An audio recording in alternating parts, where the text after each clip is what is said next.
Sports university থেকে শুরু করে স্টেডিয়ামের মানোন্নয়ন, নতুন ইনডোর স্টেডিয়াম থেকে শুরু করে মেডেল বিজয়ীদের জন্য পুলিশে চাকরি, ভারসাম্যের বাজেটে এবার ক্রীড়ার ওপরেও দেওয়া হয়েছে বিশেষ গুরুত্ব।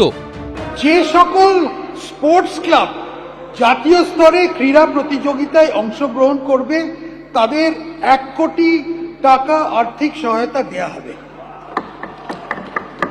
যুবদের আন্তর্জাতিক ক্রীড়া প্রতিযোগিতায় অংশগ্রহণ উৎসাহিত করার জন্য আমাদের সরকার মেডেল বিজয়ীদের পুরস্কৃত করতে প্রতিযোগিতার প্রকৃত অনুযায়ী তাদের ইন্সপেক্টর পদমর্যাদা দিয়ে থেকে শুরু করে ডেপুটি সুপারিনটেন্ডেন্ট অফ পুলিশ পোস্টে গ্রহণের জন্য প্রস্তাব দেবে। এই বিষয়ে একটি পলিসি তৈরি করা হচ্ছে। রাজ্যে প্রথমবার তৈরি হতে চলেছে ক্রীড়া বিশ্ববিদ্যালয়। এর জন্য রাজ্য বাজেটে বরাদ্দ করা হয়েছে 150 কোটি টাকা। যুবদের মধ্যে অ্যাথলেটিক্স, পেশাদার স্পোর্টস ট্রেনিং ও কোচিং এবং স্পোর্টস সায়েন্স কোর্স ইত্যাদি প্রসারের জন্য রাজ্য একটি নতুন স্পোর্টস ইউনিভার্সিটি স্থাপন করবে। এবার বিধানসভা ভিত্তিক ক্রীড়ার উন্নয়নে জোর দেওয়া হয়েছে রাজ্য বাজেটে। খেলো ইন্ডিয়ায় ক্রীড়া সম্প্রসারণের জন্য নেওয়া হবে একগুচ্ছ পদক্ষেপ। উত্তরবঙ্গে আন্তর্জাতিক মানের একটি স্টেডিয়াম এবং একটি ইনডোর স্টেডিয়াম তৈরির কাজ নেওয়া হবে। এর জন্য 20 কোটি টাকা বরাদ্দ করা হচ্ছে। ক্রীড়া সংস্কৃতিকে পুনর্জীবিত করতে যুবদের ব্যাপক অংশগ্রহণের মাধ্যমে রাজ্যে খেলো ইন্ডিয়া কার্যক্রম শুরু করা হবে। এই কার্যক্রমে সমস্ত বিধানসভা এলাকায় 5 কোটি টাকা ব্যয় করে মিনি ইনডোর স্টেডিয়াম স্থাপন করা হবে। এই আর্থিক বছরে 100টি বিধানসভায় শুরু হবে মিনি ইনডোর স্টেডিয়াম তৈরির কাজ। উজ্জ্বল মুখোপাধ্যায়, আশাবুল হোসেন, কৃষ্ণেন্দু অধিকারী, এবিপি আনন্দ। কর্মসংস্থান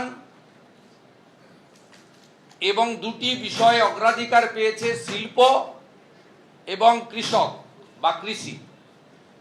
তার সঙ্গে আমরা উল্লেখযোগ্যভাবে গুরুত্ব দিয়েছি শিক্ষা এবং স্বাস্থ্যকে। ক্ষমতায় আসার পর শুভেন্দু অধিকারী নেতৃত্বাধীন সরকারের প্রথম বাজেট। আর এই বাজেটে ডিএ থেকে চাকরি, শিক্ষা থেকে স্বাস্থ্য, শিল্প থেকে পরিকাঠামো, মহিলা থেকে ছাত্র, নবীন থেকে প্রবীণ, সবার জন্য নানা ঘোষণা করল বিজেপি সরকার। রাজ্য সরকারি অফিসগুলোতে 1 লক্ষ শূন্য পদ পূরণ করা যাবে। বাজেটের মধ্যে অবশ্যই উল্লেখযোগ্য 1 লাফে 20% ডিএ বৃদ্ধি, যা এ রাজ্যে কখনো হয়েছে বলে কেউ মনে করতে পারছেন না। বর্তমানে 18% মহার্ঘ ভাতা ডিএ ওপর অতিরিক্ত 20% মহার্ঘ ডিএ দেওয়া হবে। অর্থাৎ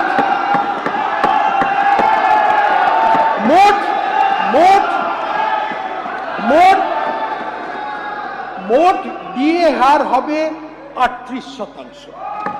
বাকি যে গ্যাপ থাকলো 22%, সেটাও ধীরে ধীরে অপেক্ষা করুন আরেকটা বাজেট পর্যন্ত। এর পাশাপাশি রাজ্য সরকারের 1 লক্ষ শূন্য পদে নিয়োগ, সরকারি চাকরিতে নিয়োগের বয়সসীমায় 5 বছরের ছাড় 2 বছরের জন্য বহাল রাখা, civic volunteer, village police, green police, NVF এর পারিশ্রমিক বাড়ানো, আশা ও অঙ্গনবাড়ি কর্মীদের পারিশ্রমিক বৃদ্ধি, বয়স্ক, বিধবা, বিশেষভাবে সক্ষমদের পেনশন বৃদ্ধি, সরকারি বা সরকারি সাহায্যপ্রাপ্ত কলেজে আন্ডার গ্র্যাজুয়েট কোর্সে ভর্তির সময় অবিবাহিত ছাত্রীদের এককালীন 50,000 টাকা আর্থিক সাহায্যের মতো গুচ্ছ ঘোষণা করল রাজ্য সরকার। আগে যে মুখ্যমন্ত্রী ছিলেন তিনি আমাদের কাজের পরিপ্রেক্ষিতে বেতন ন্যূনতম দিয়েছিল, তো সেতে আমাদের সংসার চলতে খুবই কষ্টের হতো। কিন্তু এখন মুখ্যমন্ত্রীকে ধন্যবাদ জানাই, তিনি যে 5,000 টাকা আমাদের মানে বৃদ্ধি করিয়েছেন, তাতে আমরা খুব খুশি। যে উত্তরবঙ্গ ভোটে বিজেপিকে ঢেলে দিয়েছে, সেখানকার জন্য IIT, IIM, medical college, cancer হাসপাতাল, এয়ারপোর্টের মতো বিরাট ঘোষণা করে কার্যত ঋণ শোধ করল রাজ্যের বিজেপি সরকার। যদি পুরোপুরি কমপ্লিট হয় যেগুলো তারা প্রতিশ্রুতি দিয়েছে, তাহলে নর্থ বেঙ্গলবাসীর আর বলার জায়গা থাকবে না। এ রাজ্যের প্রথম বিজেপি সরকারের প্রথম রাজ্য বাজেটে আরেকটি উল্লেখযোগ্য দিক হল কৃষি ও শিল্পক্ষেত্রের জন্য ডাবল বোনান্সা। রাজ্যে বড় শিল্প আনার লক্ষ্যে বাজেটে একাধিক যুগান্তকারী ঘোষণা করল শুভেন্দু অধিকারীর সরকার। তবে একই সঙ্গে গুরুত্ব দেওয়া হলো কৃষিক্ষেত্রের ওপরেও।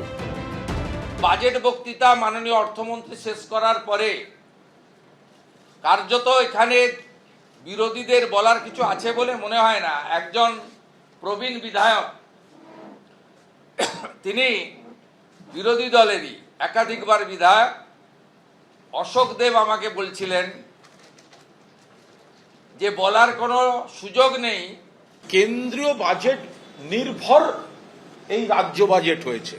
মমতা বন্দ্যোপাধ্যায়ের ক্ষেত্রে ছিল আত্মনির্ভর বাংলার বাজেট। দুর্গাপুরে সেমিকন্ডাক্টর ইউনিট তৈরির কথাও ঘোষণা করা হয়েছে বাজেটে। আশাবুল হোসেন, উজ্জ্বল মুখোপাধ্যায়, এবিপি আনন্দ। এবিপি আনন্দ, এগিয়ে থাকে, এগিয়ে রাখে।